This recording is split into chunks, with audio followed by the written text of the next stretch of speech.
So the NBA has made a few changes to the way a draft will be carried out, and NBA teams have been hit with an anti-tanking policy. Not sure what that is or how it affects your favorite team? Well, don't worry, because we're here to help guide you through everything step by step. So just relax and calm down. Let's get right into it. First up, what even happened? Well, to put things into perspective, the general scheme a lot of teams employed was to tank in performance, as that gave them a higher chance of getting the #1 pick for whichever upcoming draft was happening at the moment. What this means is the best performing teams had the least chance of getting the #1 pick, with their chances of being as low as 1%. Teams who had struggled or were the lowest performing teams in the league would then get the chance to restock their roster by nabbing a few of the best prospects the draft had to offer. I mean, that's a 100 IQ move right there. Kudos to these guys. It's certainly a sneaky trick to pull when you're playing at a higher level, but what can we say? Sometimes GMs have the bigger picture in their minds. Making franchise players is a big deal in this sport, and what better way to do that than to grab the #1 prospect?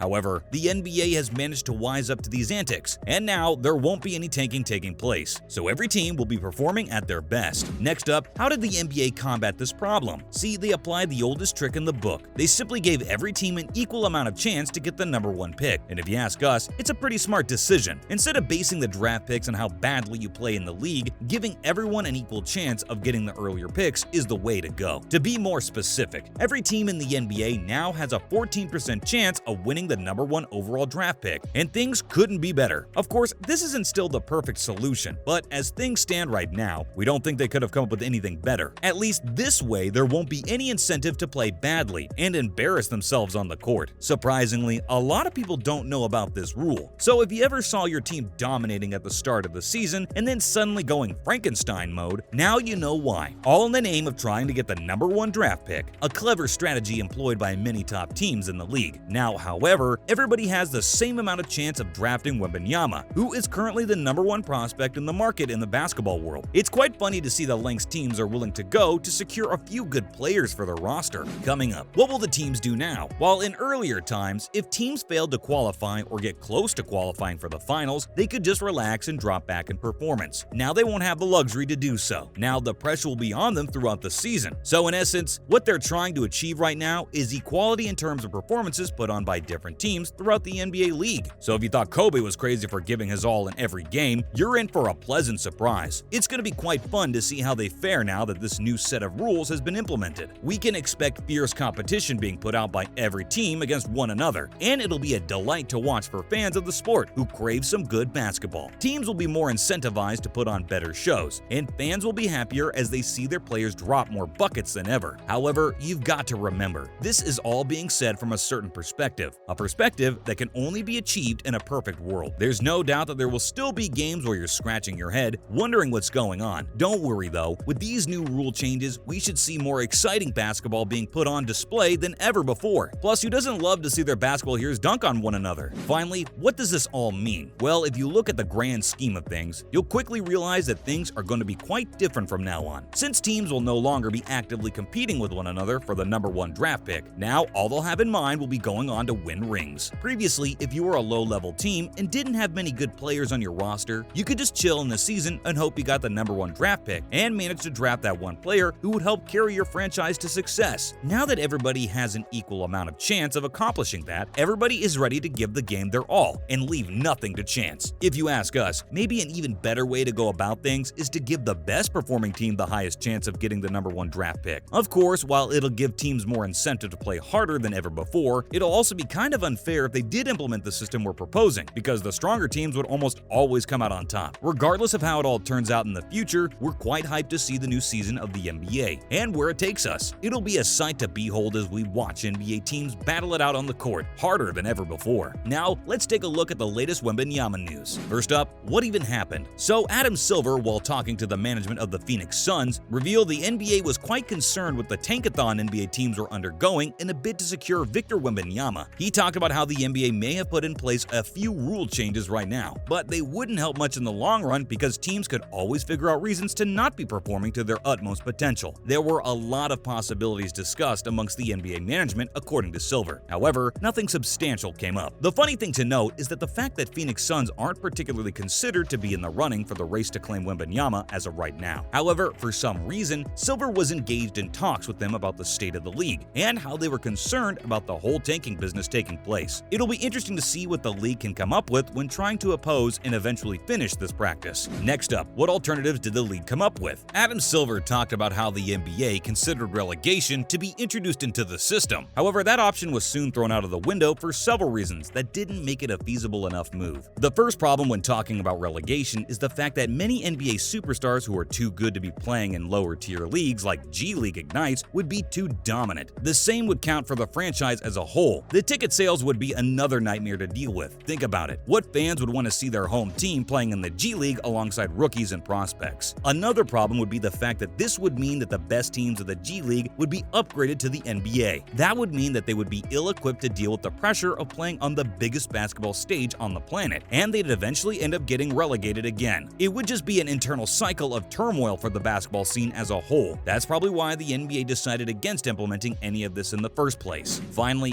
what does this all mean? Well, as we said earlier, ultimately, it all comes full circle and back to the simple fact that the NBA needs to head back to the drawing board and try to figure out another way to deal with this whole problem of teams tanking to be able to score higher draft pick numbers. It's a big issue because teams seem to be going particularly hard in this practice this time around. After all, according to Silver himself, Wembanyama is like King James, a once-in-a-generation type of player. Everybody wants a piece of the kid, and they're willing to do whatever it takes. Well, we don't have an answer for how the NBA can fix this issue. However, what we can tell you is the fact that they better do something fast, or terrible basketball games might just end up becoming the norm. That's a wrap for this video. Do you think the Tankathon will be stopped anytime soon? Let us know in the comments below. Make sure to give this video a thumbs up and subscribe to our channel for more videos like this. See you in the next one.